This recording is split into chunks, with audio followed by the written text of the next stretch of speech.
तुम्हारे औकात क्या है? स्टेट बाद में बदलती है, भगवान पहले बदल जाता है। दिल्ली का भगवान अलग, यूपी का भगवान अलग, उत्तर प्रदेश का अलग, गुजरात का अलग, बंगाल का अलग, हर जगह के तुम्हारे भगवान अलग है। और हम मुसलमानों का हिंदुस्तान का भी वही खुदा, पाकिस्तान का भी वही खुदा, बांग्लादेशियों का भी वही खुदा, सऊदी अरब का भी वही खुदा, पूरी दुनिया में हमारा खुदा एक ही है। तो इन हरामखोरों ने, नरभक्षियों ने प्रेग्नेंट मुसलमान औरतों के बच्चों को नेज़े पे निकाला था, तलवारों पे निकाला था। तो इनसे तो इंसानियत की उम्मीद मत करना। तो नरभक्षी हैं, ये तो सुअर खाते हैं, दिमाग में भी इनका सुअर ही भरा हुआ है। तो ये तो इंसान हो नहीं सकते। हमारा तड़ीपार अगर आपको याद हो तो इसको लात मार के निकाला गया था गुजरात से, तभी तो उसको तड़ीपार कहते हैं। सोहराबुद्दीन फर्जी एनकाउंटर करा था, इशरत जहां का फर्जी एनकाउंटर करा था, गोधरा कांड में इसका हाथ था, तो उसको वहां पे लात मार के निकाला गया। कर रही है तुम्हारी बेटियां हमारे घरों में, जितने भी सारे, तुम तो कहते हो मुसलमान है, जितने भी नकवी पकवी वकवी, कैसे तुम्हें लड़के नहीं मिल रहे थे क्या इनको? ये जो मिलते भी तुम्हें मुसलमानों के लड़के हैं फंसाने के लिए। तुम्हारी बेटियां तुमसे संभाली नहीं जाती। और अगर शादी कर ली थी तो इनकी मॉब लिंचिंग करके क्यों नहीं मारा, क्यों नहीं बचाई तुमने अपनी बहनें? उठा कर लेके जाते। मैं तो तुम्हें पूरा इतिहास बताया था, सारा का सारा। जितनी तुम्हारी ये है, सारी की सारी तुम्हारी ब्राह्मणियां बैठी हुई है। इवन हमारा जो इस वक्त के जो हमारे प्रेसिडेंट हैं, उनके घर में भी ब्राह्मण बैठी है। वो तो दलित है, रामविलास पासवान दलित है, उसके घर में ब्राह्मणी बैठी है।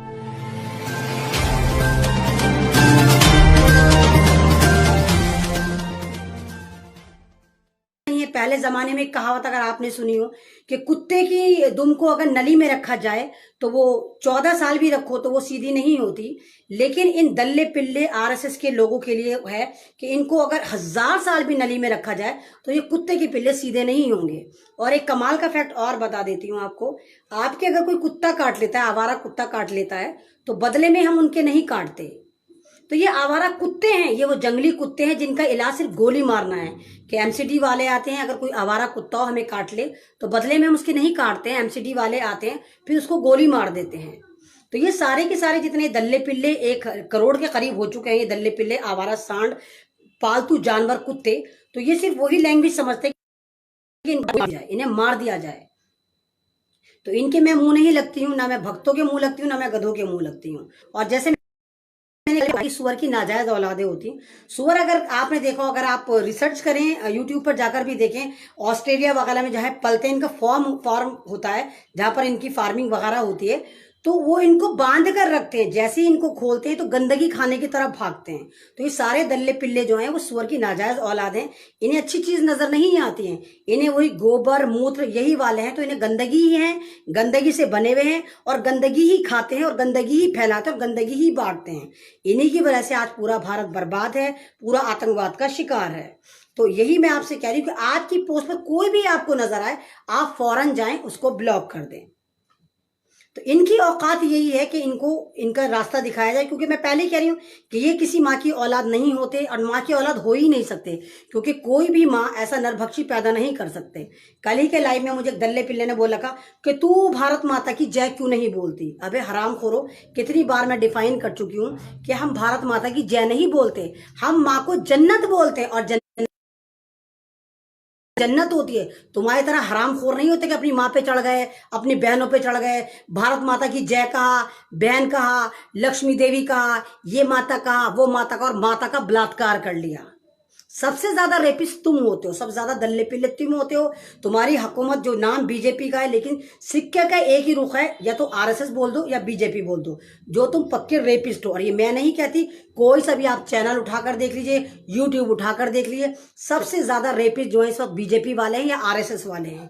चाहे वो दिल्ली दंगे हो, तुमने लड़कियों को लूटा था, उठाकर लेके गए थे, चाहे वो यूपी में तुमने दंगे करे थे, उठाकर लूटा था, उठाकर लेकर गए थे, चाहे वो गोधरा कांड हो जहां पर बाबरी मस्जिद हमारी शहीद हुई थी और उसके बाद बहुत तेजी से मुसलमानों को लाखों की तादाद में काटा और मारा गया था और रेप करा गया था। और ये वही हरामखोर हैं, जब गुजरात में कांड हुआ था तो इन हरामखोरों ने, नरभक्षियों ने प्रेग्नेंट मुसलमान औरतों के बच्चों को नेज़े पे निकाला था, तलवारों पे निकाला था। तो इनसे तो इंसानियत की उम्मीद मत करना। तो नरभक्षी हैं, ये तो सुअर खाते हैं, दिमाग में भी इनका सुअर ही भरा हुआ है। तो ये तो इंसान हो नहीं सकते। हमारा तड़ीपार अगर आपको याद हो तो इसको लात मार के निकाला गया था गुजरात से, तभी तो उसको तड़ीपार कहते हैं। सोहराबुद्दीन फर्जी एनकाउंटर करा था, इशरत जहां का फर्जी एनकाउंटर करा था, गोधरा कांड में इसका हाथ था, तो उसको वहां पे लात मार के निकाला गया था। वो बात अलग है, ये ईवीएम से चुनकर आए और खुद ही सारे गुंडे कोई फाइनेंस मिनिस्टर, कोई गृह मिनिस्टर, कोई होम मिनिस्टर, कोई ये मिनिस्टर, कोई वो मिनिस्टर। तो सारे कातिल रेपिस्ट यही हैं। मोदी के हाथ खुद खून में रंगे हुए हैं, और एक खून से नहीं रंगे हुए, लाखों के खून से रंगे हुए हैं। अब ये कहता रहे मैं तो सन्यासी हूं, मैं तो ये हूं, मैं तो वो हूं। तो वही तो है, जब पहली बार इसने इलेक्शन का पर्चा भरा था तो भाई इसने अपना आपको कुंवारा लिखा था, इसने नहीं बताया था मेरी बीवी है। तो इतना बड़ा दोगला, इतना बड़ा झूठा है। और इतना बड़ा झूठा है, अगर आप कपिल मिश्रा को जानते होंगे, इसी की गोद में बैठा हुआ है। वही कपिल मिश्रा जब वो आप पार्टी में था तो एक सीडी उठाए फिरता था, सीडी जिसमें इसके काले करतूत थे।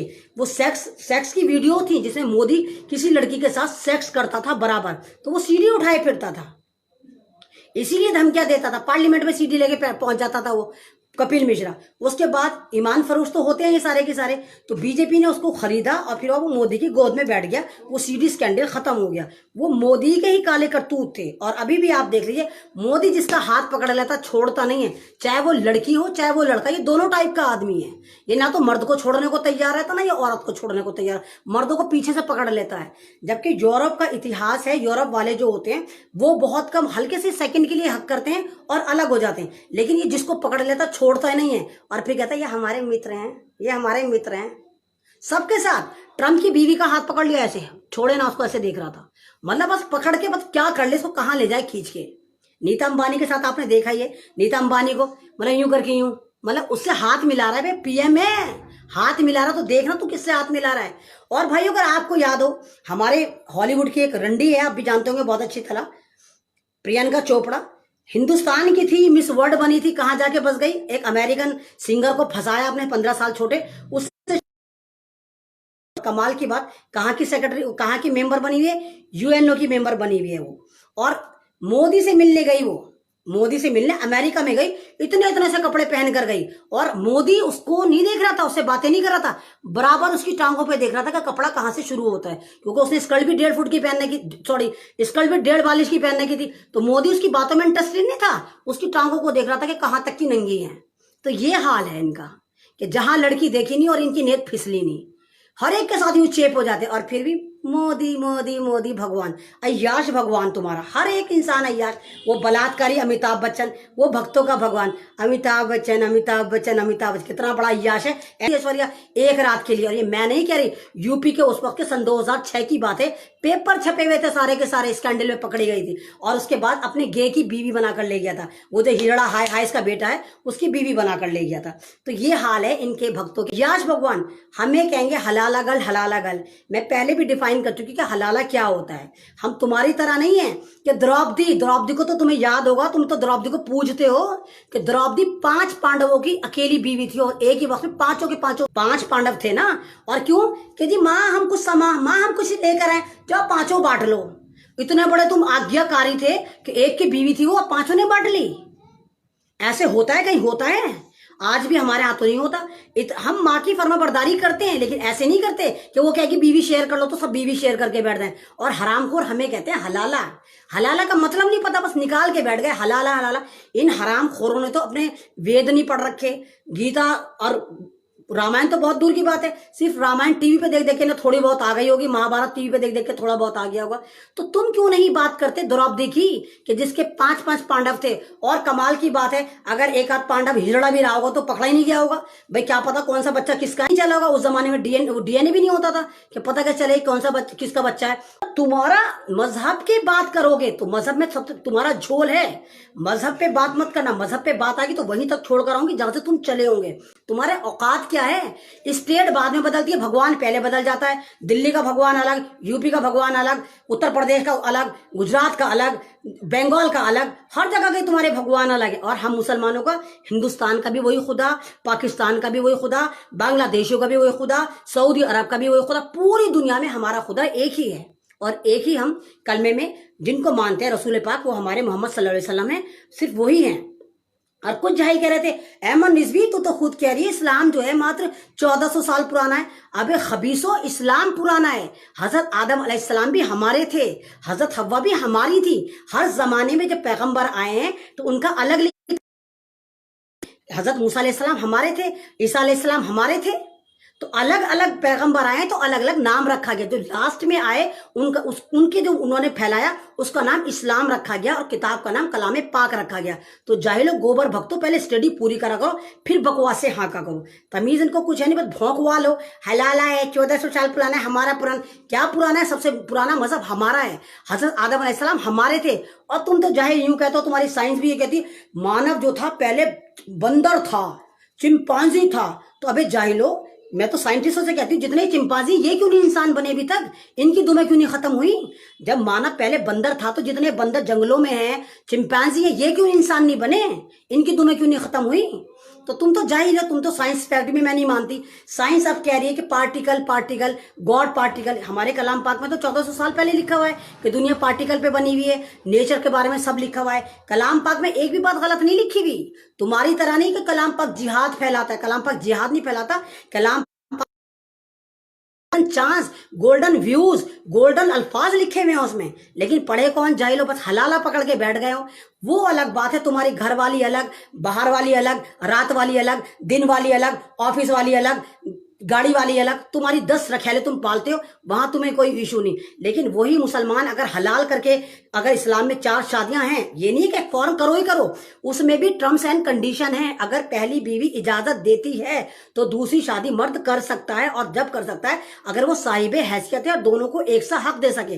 लेकिन हराम खोरो तुम, इससे पता चल जाते हो। तुमने हेमा मालिनी का इनकाउंटर क्यों नहीं करके मारा? उसको क्यों नहीं मॉब लिंचिंग करी? धर्मेंद्र को क्यों नहीं करा? वो तो हिंदू था, मुसलमान इस्लाम कबूल करके फिर शादी करके मरा था। तुम्हें इस्लाम से इतनी ही प्रॉब्लम है तो हराम खोरो तुम इस्लाम का सहारा लेते क्यों हो? किस खुशी में लेते हो? मारते मॉब लिंचिंग करके उसको, फिल्मों का बाइकआउट करते, निकालते उसको फिल्म उससे। हेमा मालिनी फिर तुम्हारी वो भाजपा में आ गई है ना, उसको तो तुमने सर पे चढ़ा रखा है। तब तुमने नहीं कहा कि तूने क्यों करा। यानी जब तुम्हें शादियां करनी हो हराम खोरो और जब भौंकना हो कुत्ते की तरफ तो तुम इस्लाम के बारे में बकवासें करते हो। तो सबसे पहले इनको पकड़ पकड़ के मारो ना। और क्या कर रही हैं तुम्हारी बेटियां हमारे घरों में? जितने भी सारे, तुम ही तो कहते हो मुसलमान है, जितने भी नकवी पकवी वकवी, कैसे तुम्हें लड़के नहीं मिल रहे थे क्या इनको? कि जो मिलते भी तुम्हें मुसलमानों के लड़के हैं फंसाने के लिए। तुम्हारी बेटियां तुमसे संभाली नहीं जाती। और अगर शादी कर ली थी तो इनकी मॉब लिंचिंग करके क्यों नहीं मारा? क्यों नहीं बचाई तुमने अपनी बहनें? उठा उठा कर लेके जाते। मैं तो तुम्हें पूरा इतिहास बताया था सारा का सारा। जितनी तुम्हारी ये है सारी की सारी तुम्हारी ब्राह्मणियां बैठी हुई हैं। इवन हमारा जो इस वक्त के जो हमारे प्रेसिडेंट हैं उनके घर में भी ब्राह्मण बैठी है। वो तो दलित है, रामविलास पासवान दलित है, उसके घर में ब्राह्मणी बैठी है। क्यों नहीं बचाई तुमने अपनी बेटियां? दलित ले लेके भाग गए। सिर्फ मजहब हराम खोरो तुम मतलब के वक्त फैलाने आ जाते हो, गंदगी बांटने। तुम्हें लगता है सबके माथे पे ना CH लिखा हुआ है, सिर्फ तुम ही काबिल हो, तुम ही बकवासें करोगे और हम सुन लेंगे। ऐसा नहीं होगा, सब जाग चुके हैं। क्या करा था गोवा में तुमने? बीजेपी वालों को याद तो होगा, गोवा में तुम्हें बीजेपी वालों को गोवा वालों ने ठुकरा दिया था। तुमने क्या करा? वहां हुकूमत बना ली। मध्य प्रदेश में तुम्हारे लात पड़ी थी, तुमने क्या करा? वहां पर फिर MLA खरीद कर हुकूमत बना ली। उसके बाद तुमने सोचा ये तो हलवा हो गया, MLA तो बिक जाते हैं। तुमने वही हरामीपन कर्नाटक में करने की कोशिश करी। वही हरामीपन तुम लगातार, चाहे लॉकडाउन हो और तुम्हारे ही बकौल कोरोना वायरस हो, मेरे बकौल तो खैर कोरोना है ही नहीं, तुम्हारे ही बकौल कोरोना वायरस हो, तो तुम लगातार महाराष्ट्र पे चील कव्वों की तरह, गिद्ध की तरह नजर बिठाए बैठे हो कि किसी भी तरह वहां की हुकूमत गिरा दें। और राजस्थान में भी तुम नागों की तरह टूटे हुए जहर फैला रहे हो कि किसी तरह वहां से खरीद लें। 35 करोड़ दिए हैं तुमने, मात्र कितने खरीद पाए? 9। सिर्फ 9 MLA खरीद पाया हो जो सचिन पायलट है। तो हमें मालूम है कि ईमान फरोश कांग्रेस में भी हैं। हमें मालूम है कि तुम 2-4 खरीद लोगे, लेकिन वहां पर तुम्हें ना तो तुम्हें वो नजर आता है कि कोरोना वायरस है, ना तुम्हें कुछ रूल्स नजर आते हैं। तुम कुछ भी करो तो साथ खून माफ, पब्लिक करे तो हराम। तुम्हारे सारे अरफानी बाबा की यात्रा, बर्फानी बाबा की यात्रा, ये फलाना धमाका, ये रथ यात्रा, अमरनाथ यात्रा, जगन्नाथ यात्रा, वहां तुम्हें मौत नहीं आ रही, वहां कोरोना नहीं आता। कोरोना कहाँ आता है? जहां 2 मुसलमान जमा होंगे। कोरोना कहाँ आता है? जब 2 मुसलमान नमाज पढ़ने जाएंगे। कोरोना कहाँ जाता है? जब मुसलमान ईद की नमाज पढ़ेंगे। कोरोना कब आता है? जब बकरीद बनाई जाएगी। तो हराम खोरो, उतना पागल मत समझो तुम। हमें पता है तुम मजहब पे हमला कर रहे हो, और तुम्हें भी पता है हराम खोरो कि इस वक्त अरबों का कारोबार होगा, अरब खरब रुपए का कारोबार होगा। जब जानवर बिकेंगे, कन्वेंस चलेगा, चारा बिकेगा, तो तुम तो पूरे भारत को बर्बाद करने के लिए बैठे हो। तुम्हें तो यह कि नहीं भारत में कोई पनप ना जाए।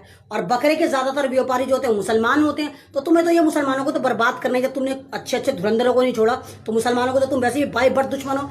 95 साल से तुम्हारी जो आतंकवादी हुकूमत है इसी पे काम कर रही है, तो तुम्हारे तो पेट पेटों में मरोड़े उठ रहे थे कि किसी भी तरह बकरीद को बैन करें। इसीलिए तो वो भगवादारी आतंकवादी जो योगी सैटरडे संडे में लॉकडाउन करेगा। क्यों बे हरामखोर, 5 दिन कोरोना के तेरे घर में घुस जाएगा, तेरी खाट के नीचे घुसा हुआ है 5 दिन कि भैया योगी तेरे नीचे बैठूंगा, तुझे मसलूंगा, 2 दिन जाऊंगा सड़क पे अंगड़ाइयां लेते हुए। तो किसको पागल समझ रखा है तुमने, किसको बेवकूफ बनाते हो? तुम्हारे अंदर बेशक गोबर भरे होंगे, लेकिन माफ करो भारतीय वो बैक साइड की अल्हम्दुलिल्लाह प्रॉपर चल से आई हुई है दुनिया में। उनके लीगल बाप भी हैं और लीगल माँ भी हैं। 88% जो है भारत में उनके लीगल माँ भी पाई जाती है और लीगल बाप भी पाए जाते हैं। बाकी जो तुम बचे हो ना, बैक साइड की औलाद है, ना तो तुम्हारा बाप होता ना तुम्हारी माँ होती, 101 बाप की नाजायज औलाद होते हो तुम, पक्के आतंकवादी होते हो। और क्या कहते हो, मदरसों में आतंकवाद पलता है। हराम खोरो, एक क्लिप दिखा दो जहां मदरसे में कोई बंदूक चला रहा हो। 1000 क्लिप मैं दिखाऊंगी जहां दल्लो पिल्लो आरएसएस के जितने हेडक्वार्टर हैं, जितनी ब्रांचेस हैं, वहां तुम गोलियां चला रहे हो और गांधी को मार रहे हो। तुम्हारा हाल वही है कि नकटे नहीं होते जिनकी नाक कटी हुई होती है। जब उनकी सोसाइटी में कोई अच्छा इंसान आ जाता है जिसकी नाक होती है, तुम कहते हो नक्कू आया नक्कू आया नक्कू आया। यानी तुम खुद आतंकवादी हो, सिर्फ तुम्हें सारी दुनिया आतंकवादी लगती है, तुम्हें पूरा भारत आतंकवादी लगता है। तुम तो बड़े जिदार हो, तुम तो बहुत बड़े वो हराम खोरो। क्यों नहीं जा रहे चाइना की सरहद, क्यों नहीं मचा रहे? तुम चड्डीधारी हो, क्यों नहीं मर रहे वहां जाकर? मरो जाकर, बचाओ चाइना को, क्यों नहीं बचा रहे? तुम तो बहुत तलवारें चला रहे, तलवारें हरदोई में चल रहा है कैंप, तो एक भाड़ू सा निकल कर आता है भगवा, क्या कहता है, हम पाकिस्तान के लिए तैयार कर रहे हैं। सिर्फ पाकिस्तान के लिए तैयार करेगा, चाइना के लिए तैयार करना? हमला तेरे पे चाइना ने कर रखा है, तू फौज तू चाइना की पाकिस्तान के लिए तैयार कर रहा है। तो किसको बावला बना रहे हो तुम? ये कोई हम मुसलमानों के लिए तैयार कर रहे हैं, ये हम दलितों के लिए तैयार कर रहे हैं, क्योंकि हमें तो अभी और झगड़े करने हैं, हमें तो और मॉब लिंचिंग करनी है, तो हम उसके लिए आतंकवादी। तो तुम हराम खोरो हो। और मैंने पहले भी कहा कि नेचर के साथ ये रहा है कि नेचर होता है तो बदलता है। अगर गर्मी होती है तो सर्दी भी आती है। तुम क्या सोच रहे हो 12 महीने तुम आतंकवाद मचाए रखोगे तो आतंकवाद मचा रहेगा? हमें मालूम है तुमने संविधान की ऐसी की तैसी मार दी, संविधान भारत में बचा ही नहीं। संविधान नाम की चिड़िया कोई भारत में है ही नहीं, सिर्फ ठोक तंत्र है। संविधान सिर्फ अब अलमारियों में सजाने के लिए रह गया। जो संविधान की बात करता है, कॉन्स्टिट्यूशन की बात करता है, तुम उसको जेल में सड़ा देते हो। हमें पता है कि तुम भगवा आतंकवादी हो, संविधान की ऐसी की तैसी मार रखी है तुमने। संजीत यादव का मैंने बताया था, पुलिस वालों ने उसको मरवाया है, पुलिस वालों ने पूरा वसूली ली है, 30 लाख पुलिस वालों की मौजूदगी में वसूली हुई है, और उसके बावजूद भी संजीत यादव को मार दिया गया। और फिर क्या कहते हैं कि यूपी में जो है ना, मुलायम सिंह यादव जो है वो गुंडा था। अबे यादव था वो जिसको तुमने मारा है, पुलिस वालों ने मरवाया है। गुंडे तुम हो ना, तुम्हारे राज्य में यादव सेफ, ना मुसलमान सेफ, ना दलित सेफ, ना हरिजन सेफ, और अब तो ब्राह्मण भी चिल्ला रहे हैं कि हम भी सेफ नहीं है। तो सेफ है कौन सेफ है तुम्हारे राज्य में?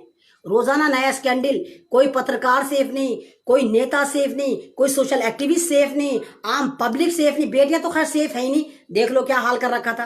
कानपुर का निकल कर तो आया था, शेल्टर होम में नाबालिग लड़कियों को प्रेग्नेंट HIV पॉजिटिव थी।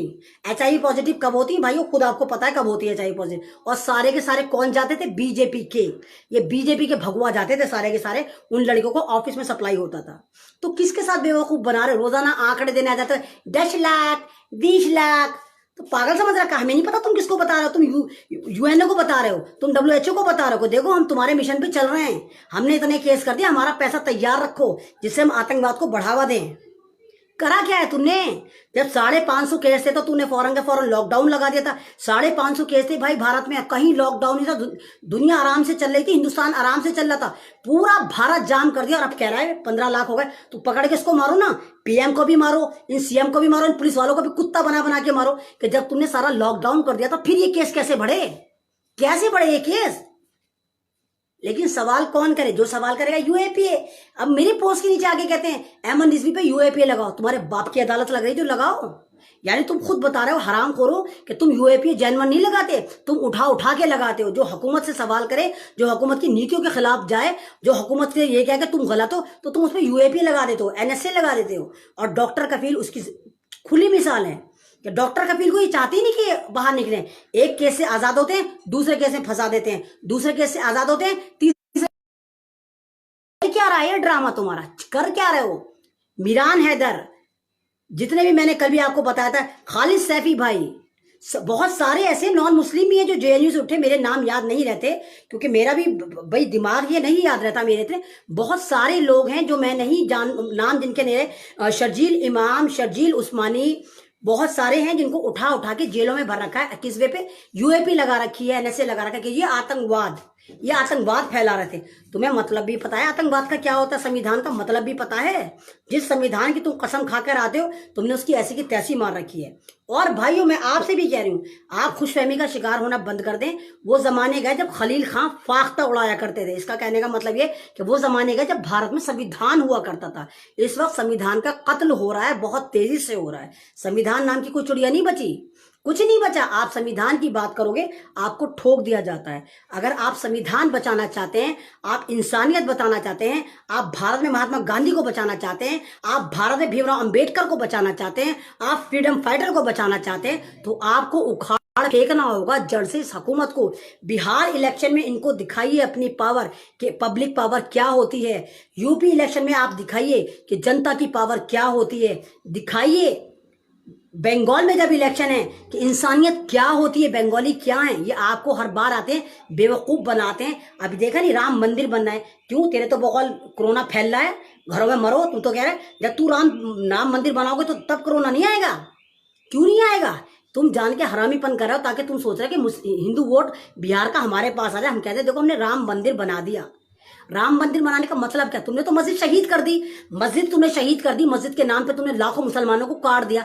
अब किस बात की तुम्हें जल्दी पड़ी हुई है? तुम्हारे पास है वो तो जमीन, तुम आज बनाओ या कल बनाओ। हुकूमत तुम्हारी, सत्ता तुम्हारी, अदालत तुम्हारी, पुलिस तुम्हारी, तुम कभी भी बना लो। लेकिन नहीं, तुम बहुत हरामखोर हो क्योंकि तुम्हें बिहार के इलेक्शन जीतने कि देखो हमने वहां पर राम मंदिर बना दिया। उस नाम पे तुम्हें वोट चाहिए। और अमिताभ बच्चन, आपको याद होगा, थालियां बजा रहा था, गो कोरोना गो, गो कोरोना गो। क्यों मरा था? अमिताभ बच्चन का घर जो है स्विट्जरलैंड के अकाउंट से ज्यादा सेफ है। तो उससे पूछो ना, तेरे घर में हरामखोर कैसे घुस गया था कोरोना? अभी तू मरा क्यों नहीं? अगर कोरोना तेरे घर में घुसे, तू तो खुद सोशल डिस्टेंस बना के शुरू से चल रहा है, जब से तू उस लाइन में आया। तो तेरे घर में कोरोना कैसे गया था? वो बहुत लंबा लोचा था। इसको अस्पताल वालों की पब्लिसिटी करनी थी, 20-25 करोड़ वहां से ठूसने थे। इसलिए कोरोना का ड्रामा करके गया था कि ताकि 2-3 दिन मीडिया पे भी रहा, लोग इसे भूल ना जाए। कोई कुत्ता भी पला हुआ है भारत में जो भौं करने आता है, तो उसको आप याद भी रखें कि हाँ, एक कुत्ता पागल आएगा, बुढ़ा ठरकी। तो अस्पताल की पब्लिसिटी भी हो गई, आपने ठरकी को भी याद कर लिया, बलात्कारी अमिताभ को। तो इसलिए ये हरामखोर, कोरोना इस वक्त फैशन में चल रहा है कि कोई भी जाता है तो कोरोना का नाम लेके चला जाता है। वो अलग बात है, कोरोना आपको होगा या मुझे होगा, अव्वल बात हमें कुछ भी बीमारी होगी तो हमें ये जिंदा नहीं छोड़ेंगे, लेकिन इनको होगा तो इनका कॉपीराइट, ये कभी नहीं मरते। तो मैं आपसे शुरू दिन से कह रही हूं कि यूनाइटेड हो जाइए, इनको उखाड़ फेंकिए। आप हिंदू, मुस्लिम, सिख, ईसाई सब एक हो जाइए अगर आपको इनसे जीतना है, क्योंकि ये ज्यादा नहीं है, ये पावर है मुश्किल से 2-4 करोड़ है। इनको उखाड़ना हमारी जिम्मेदारी, और हम हैं 137 करोड़। तो आपको यूनाइटेड होना पड़ेगा। आप यूनाइटेड होंगे तो भारत का अस्तित्व बचाएंगे, नहीं तो फिर आप तैयार रहिए। कल आपका नंबर, परसों आपका नंबर, परसों आपको घरों में घुस घुस के मारा जाएगा, और मार रहे हैं। रोजगार आपका चला गया, एजुकेशन आपकी चली गई, बिजनेस आपका चला गया। है क्या भारत में अब आपके लिए? क्या छोड़ा है इस चाय वाले ठरकी चौकीदार ने? सब फ्री में अंबानी अदानी को दिए जा रहा है। तो अब आपकी जिम्मेदारी, इस भारत को आप बचाएं। अब आपकी जिम्मेदारी, आप सबके लिए आवाज उठाएं। आप हर उस बंदे के लिए आवाज उठाएं जो जेलों में बेगुनाह होकर ठूसा जा रहा है और ठूसा जा चुका है। आप डॉक्टर कफील के लिए जिस तरह आवाज उठा रहे थे, जस्टिस फॉर डॉक्टर कफील, इसी तरह आवाज उठाइए, क्योंकि 27 तारीख में उनकी पेशी है। और मुझे पूरी उम्मीद है कि आपकी मेहनत रंग लाएगी और हम इंशाल्लाह जीतेंगे और अपना भारत वापस लेके रहेंगे। शुक्रिया, अल्लाह हाफिज। अगर मेरा लाइव आपको जरा सा भी अच्छा लगता है तो प्लीज, ये मेरा मैसेज है जिसको कन्वे करना आपकी जिम्मेदारी है। और मेरा फेसबुक रिजवी, उसको प्लीज फॉलो कर दीजिए और लाइक कर दीजिए, क्योंकि वहां पर मेरे फेसबुक पे जितने फ्रेंड है मात्र 600 लोग पहुंचे, कोई नहीं पहुंचा। तो प्लीज, वो मेरी आवाज है कि इन केस अगर मैं किसी मीडिया चैनल पे भी नहीं आती, वहां पर भी आती हूं, तो वो मेरी आवाज है जिसको मजबूत करना आपकी जिम्मेदारी, क्योंकि मैं आप सबकी बहन हूं, मैं आप सबकी आवाज हूं। शुक्रिया, अल्लाह हाफिज। मेरा अपना चैनल, आपका चैनल, समाज का चैनल, देश का चैनल एनबी न्यूज 24/7 को आप लाइक करें, सब्सक्राइब करें और ज्यादा से ज्यादा इसकी वीडियो को शेयर करें, ताकि हर खबर को मैं आप तक आसानी से पहुंचा सकूं।